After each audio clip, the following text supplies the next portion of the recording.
kelas 5. Kita memasuki bab 2, sesi kedua. Judulnya adalah Raja Salomo yang Bijaksana.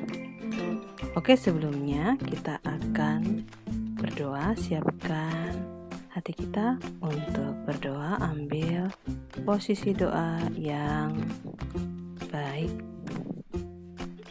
Kita doa bersama ya. Dalam nama Bapa dan Putra dan Roh Kudus. Amin. Allah Bapa yang Maha Rahim, bantulah kami supaya kami sungguh-sungguh mengerti kebijaksanaan yang berasal daripadamu, sehingga kami dapat bersikap dan bertindak bijaksana. Demi Kristus Tuhan kami. Amin. Santo Bapa Fransiskus dan Santa Lucia, doakanlah kami. Amin. Anak-anak, ini dalam bentuk PDF udah suster kirim ya. Dan kalau kita membacanya, kita akan membaca tentang semut dan belalang, tapi suster sudah menyediakan video untuk kamu.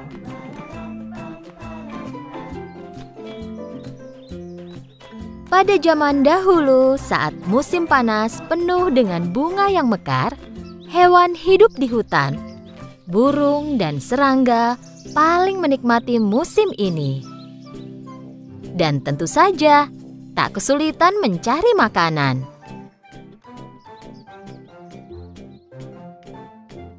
Itu hari biasa bagi belalang pemalas. Dia memakan akar tanaman herbal yang dia ambil sambil memainkan biola dan bernyanyi. Oh, sungguh hari yang indah. Lalala, ku akan bermain dan bernyanyi dengan biolaku. Dan aku tak tahu lagi kata-kata lagunya. Tapi tak masalah. Setelah selesai menyanyi sekuatnya, dia mendengar suara berisik dan mencoba mendengarkan. Agar mengerti asal dan suara siapa itu, dia segera melompat tinggi ke cabang pohon. Dan di sana dia melihat jejak semut di kejauhan. Mereka berbaris seperti tentara. Dengan susah payah, para semut membawa biji-bijian dan buah kering yang jatuh dari pohon. Belalang melompat ke tanah dan kebingungan sambil melihat barisan semut itu menghilang. Aku tak pernah melihat semut ini. Mereka selalu bekerja. Tepat saat itu, dia melihat seekor semut mendatanginya. Semut itu mencoba membawa biji yang lebih besar dari badannya.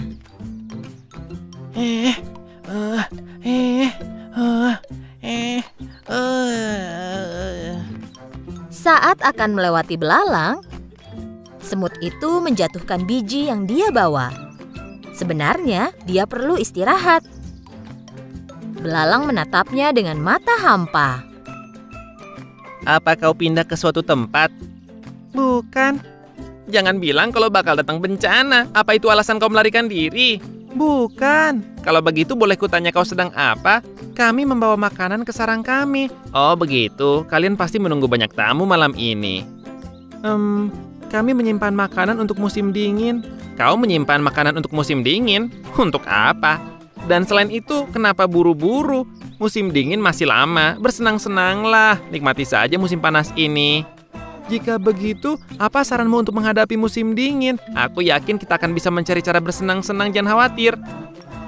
Kau hanya memikirkan kesenangan saja, nanti kami makan apa? Aku akan pikirkan saat musim dingin tiba nanti. Sekarang musim panas dan ada banyak yang bisa dimakan. Semut itu sudah muak mendengar omong kosong belalang dan mencoba menggendong biji yang dibawanya. Aku harus mengejar teman-temanku. Apa kau mau bantu taruhkan biji ini di punggungku? Penyanyi dan seniman sepertiku tidak boleh membawa beban berat. Setelah mendengar jawaban belalang, semut menatap belalang dengan heran dan terus mencoba menggendong biji itu. Kurasa aku bisa membantumu sedikit. Belalang mengangkat biji yang besar itu dari tanah dan menaruhnya di punggung semut. Semut berterima kasih dan melanjutkan perjalanannya. Sungguh usaha yang sia-sia. Belalang melanjutkan berbaring di bawah pohon. Setelah makan sesuatu, dia melanjutkan bermain biola. Oh, sungguh hari yang indah. La la la. Aku akan bermain dan bernyanyi dengan biolaku. Dan aku tak tahu lagi kata-katanya. La, la, la, Saat la, itu, la, seekor la, tupai la, mengeluarkan la, kepalanya dari pohon. la. Cukup, cukup. Tolong hentikan. Pergi dan bernyanyilah di tempat lain. Aku mau istirahat di sini. Saat itu juga belalang berhenti bernyanyi. Dia melirik tupai, mengambil biolanya, dan pergi. Mereka tidak tahu cara menghargai seniman di hutan ini. Musim panas berlanjut, dan para semut terus membawa makanan ke sarang mereka. Sementara itu, belalang terus makan, berjalan-jalan, bermain biola, dan bernyanyi. Akhirnya musim dingin tiba. Suatu pagi, saat semut bangun, mereka melihat keluar sarang dan melihat semuanya tertutupi salju. Semua semut kecil mengkhawatirkan hewan lain yang kedinginan, membeku, dan lapar. Di samping itu, karena semua tanaman tertutup salju, belalang belum makan apapun selama berhari-hari. Dia menggigil, tenaganya hilang, dan tidak bisa bermain biola atau bernyanyi. Dengan susah payah, dia mencoba berjalan di atas salju. Tiba-tiba dia berpikir tentang hari-hari musim panas. Hari-hari itu sangat menyenangkan. Di mana-mana ada makanan. Perutku kenyang, aku selalu bahagia. Saat itu dia mengingat semut. Dia membawa makanan ke sarangnya sepanjang musim panas. Kemudian dia menyadari kalau dia tidak suka ide ini. Dia mengejek semut selama musim panas. Dia bertanya-tanya apa semut mau membantunya. Dan sekarang cuaca terlalu dingin bagi belalang untuk berjalan. Ini bukan saatnya jaga gengsi. Aku harus menemukan sarang semut dan minta bantuannya. Dia berjalan lurus ke sarang semut. Dia berdiri di depan pintu dan berteriak. Apa ada orang di sana? Tolong bantu aku. Siapa itu? Dari dalam sarang dia mendengar keributan. Belalang menjawab dengan sisa tenaganya. Temanku semut, ini aku belalang. Tolong biarkan aku masuk. Setelah mendengar keributan itu, Ratu Semut mendekati semut kecil. Ada apa? Siapa yang butuh bantuan? Hanya belalang pemalas yang duduk bernyanyi sepanjang hari, ratuku. Kupikir dia lapar dan minta bantuan. Siapapun yang mendatangi pintu kita dan meminta bantuan tidak boleh kita tolak. Ratu dan semua semut lain mendekati pintu depan sarang dan membukanya. Belalang terbaring di salju karena sudah sangat lemah. Para semut segera mengangkat belalang dan membawanya ke dalam sarang. Belalang sehat kembali berkat kehangatan sarang semut. Mereka memberinya air dan makanan. Sekarang dia merasa jauh lebih baik. Belalang berterima kasih kepada ratu dan berjalan ke arah semut kecil. Aku sangat tidak adil kepadamu. Saat kau bekerja sepanjang musim panas, aku duduk dan hanya bernyanyi. Dan sebenarnya kau memperingatkanku, tapi aku tidak menganggap serius. Aku menyesalinya. Ini harusnya jadi pelajaran besar untukmu. Kami juga ingin bersenang-senang sepanjang musim panas, tapi kami harus memikirkan masa depan juga. Jika kami tidak mengumpulkan makanan selama musim panas, kami mungkin ada di posisimu sekarang. Belalang tinggal di sarang semut selama beberapa waktu. Dia kini jauh lebih baik dan lebih sehat. Saat tiba waktunya pergi, semut memberi makanan kepada belalang. Terima kasih atas segalanya. Kalian menyelamatkanku dan aku tak akan melupakannya. Dan aku tak akan bermalas-malasan lagi sekarang. Bisa aku minta tolong? Tentu, katakan saja apa yang kau inginkan. Saat musim panas, mungkin kau bisa belajar bermain biola dengan benar dan membuat hewan lain bahagia.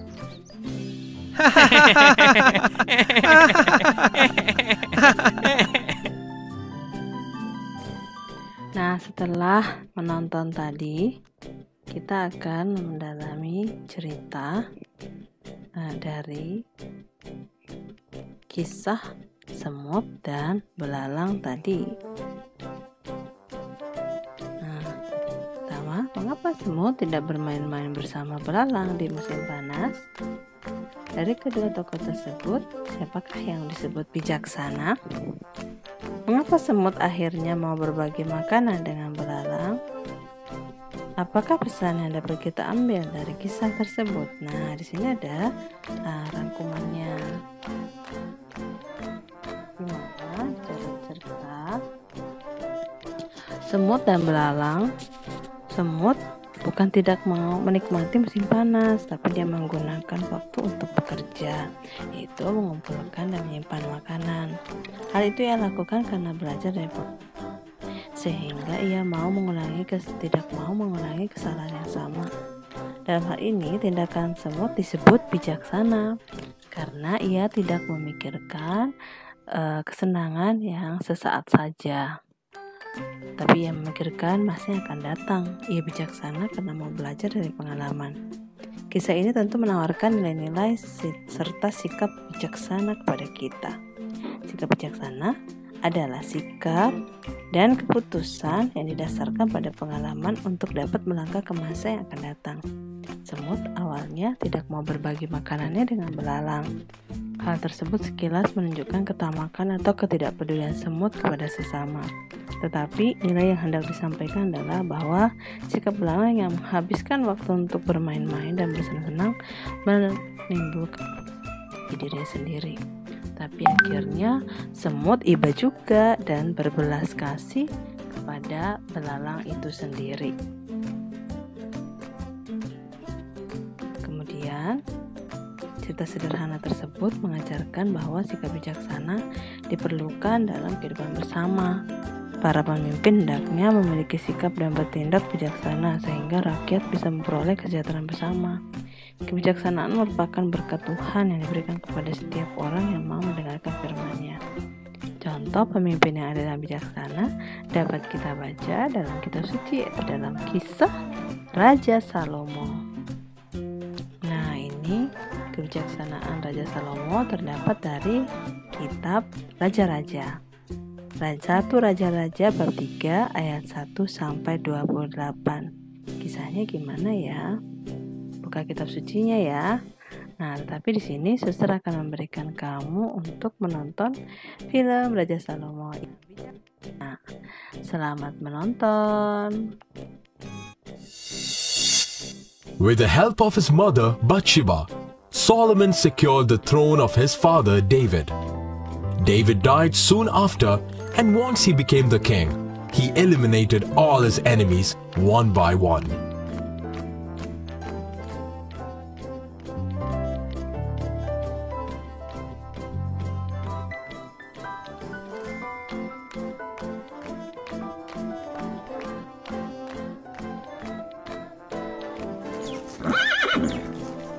Solomon built a huge and powerful army comprising of thousands of chariots and horsemen.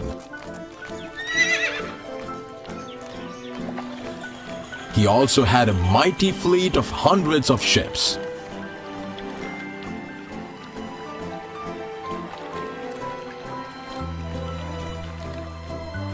And one night, when he was sleeping, God spoke to him. Solomon. Huh? Who was that? God? You have found favor with me. You may ask whatever you want. Lord God, grant me a listening heart. Please give me wisdom to rule your people according to your law. I am well pleased with your request. You did not ask for power or prestige. I will make you the wisest man in the world. If you live according to my commandments, your throne will last forever. I will make you rich and powerful. Thank you, God. Thank you.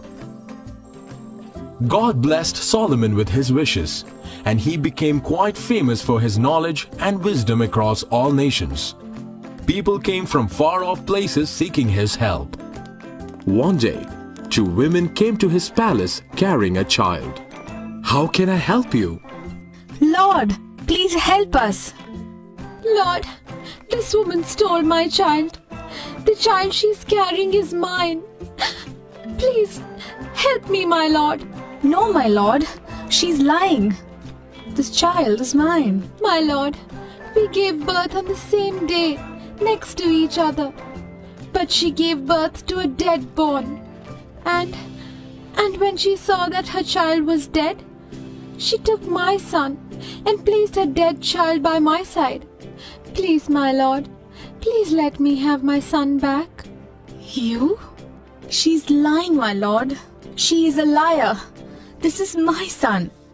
It was she who gave birth to a dead child. It is sure that one of you is lying.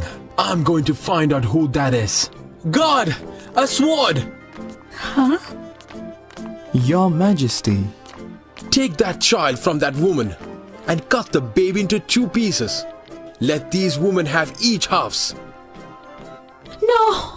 Here, take him. I'm happy even if it's just a half. I won't give her my baby. No! Please stop. No, my Lord. Please don't kill my child. I can't watch my son killed. Let my son live with her. Please don't kill him. Please ask the guard to stop.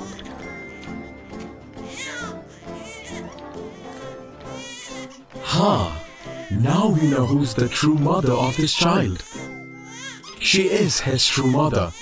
A mother would always value her child's life more than her own. God, give the child to her and put the other woman in prison. No, please. I'm sorry. Thank you, my Lord. Thank you so much. Like this, many people came to Solomon seeking justice and wisdom. Oke ya, karena situasi demikian, maka ini pertanyaannya untuk kita masing-masing mendalami cerita atau film yang barusan kita tonton. Apa yang diminta Salomo kepada Tuhan menurut cerita tadi? Mengapa kebijaksanaan yang diminta oleh Salomo? Bagaimana Salomo memutuskan perkara dari 2 perempuan yang memperebutkan seorang bayi? Apakah keputusan Salomo bijaksana? Mengapa? Nah, Raja Salomo meminta kepada Tuhan yaitu bukan harta, bukan kekuasaan, tapi dia meminta hati yang bijaksana. Ia menyadari bahwa ia masih muda dan harus berhadapan dengan banyak perkara dari rakyatnya. Maka ia tidak meminta kemuliaan dan kekayaan, sebab kemuliaan akan diperoleh dari kebijaksanaan hati. Raja yang bijaksana akan dicintai dan dihormati oleh rakyatnya. Anak-anak, raja yang bijaksana akan memperjuangkan rakyatnya untuk sejahtera. Keadilan pun akan diperoleh apabila keluhan orang didengar dengan hati. Raja Salomo langsung tahu siapa pemilik anak yang masih hidup itu, karena ibu yang sesungguhnya tidak akan sampai hati membiarkan anaknya dibunuh. Maka keputusan Raja Salomo dinilai adil. Hukum tertulis di negeri kita masih sering direkayasa, maka seringkali orang yang bersalah dibenarkan dan orang benar disalahkan serta dipenjarakan. Hal ini menunjukkan bahwa sikap bijaksana hendaknya dimiliki oleh para pemimpin, sehingga seluruh rakyatnya memperoleh keadilan dan kesejahteraan tentunya. Nah, anak-anak yang terkasih, kita tutup pembelajaran kita hari ini dengan tanda kemenangan Kristus dalam nama Bapa dan Putra dan Roh Kudus. Semoga dalam pembelajaran ini kita semakin dimampukan untuk berlaku bijaksana.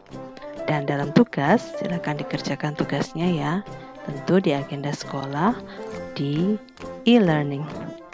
Terima kasih, salam sejahtera, jaga kesehatan, dan Tuhan memberkati.